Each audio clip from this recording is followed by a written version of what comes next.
and welcome to my channel, or welcome back to my channel. Today I will be going over 10 things you can add to your daily routine on Genshin, so you can get more stuff done and always have resources on hand. These tips will be both weekly routine tips and daily routine tips. The first tip I have for you guys is to utilize your teapots. There's a bunch of plants you can plant in the teapots, so you can get free resources just by collecting other resources through the seed dispensary, which is a gadget that when you pick up a local specialty, it gives you a seed of that local specialty. This can be incredibly useful if you know you're going to need a bunch of resources for like a certain character, but you're not going to have them all in your world, or you're not going to farm them all.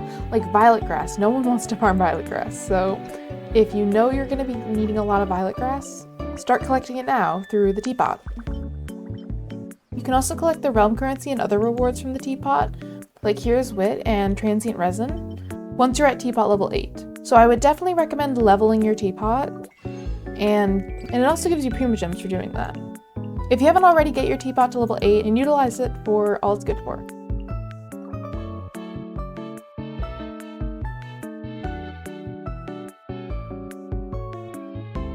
Number 2 is actually going to be artifacts. Now, when I say artifacts, I do not mean with resin. There are plenty of artifact spots around the map, which I'll show you some here, where you can get free artifacts just by clicking investigate, and by doing that you get a lot of artifact fodder. One of my favorite spots is in Lieu, under this tent. There's 5 total artifacts. I think it varies sometimes, but there's normally like 5.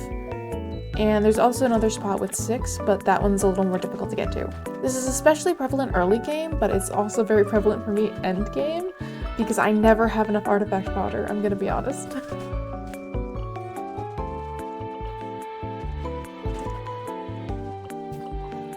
Another thing I like to do is make sure I have all the Battle Pass XP from this week or this day that I need. I also often use my realm currency to get more Battle Pass XP, which carries on from the other tip that I gave, to make sure you're using your teapot.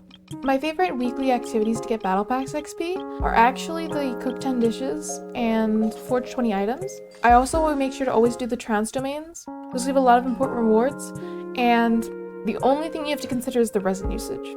Otherwise, it's basically a no-brainer. A little tip is if you have 9 bosses defeated and you want to get to 10 so you get the Battle Pass XP, you can fight one without claiming the rewards and it still gives you the Battle Pass XP.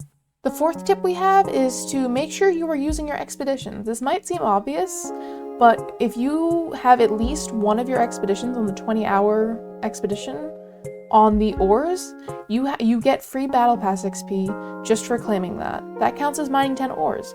So by not setting one of your expeditions to the ores, you're missing out on that free Battle Pass XP. So make sure you're doing that. The next thing I want to talk about are crystal flies.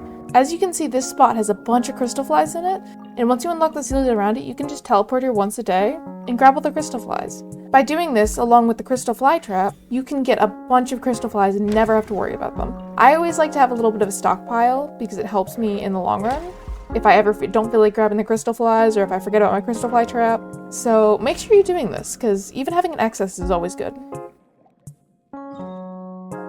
Of course, alongside all this, make sure you're using your parametric transformer and your crystal fly trap. Both give a bunch of free resources that can help you out in the long run. Having a day to use them on is also useful if you remember. This way you'll be sure that you use it and get all the resources you can in a certain period of time, and you're not wasting time on the parametric transformer or the crystal fly trap.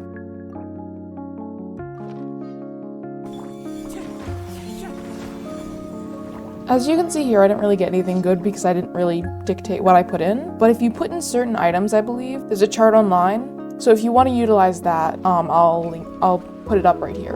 A fun way you can make sure you always have resources. By doing Lynette's Hangout quest, you will get the Fatometer, which basically pulls a card out, and depending on what card you get, you're going to go pick a bunch of local specialties of that amount. Check your inventory, what you're low on, and if you say, here I got 19, I'm going to go pick 19 of the sea Ganoderma. And I accidentally picked 20, but that's alright. I make sure to have my seed dispensary out. That way I can also get seeds for my teapot. But this is a really useful way to make sure you always have resources, even if you don't really feel like doing it, because it makes it a little fun almost. But that is it for this video. If you enjoyed and if you found anything helpful, I'm so glad, and I hope I can make more useful videos like this. Thank you so much for watching, and if you found any of these tips useful, or if you have any more yourself, leave a comment. I hope you all have a great day. Bye bye!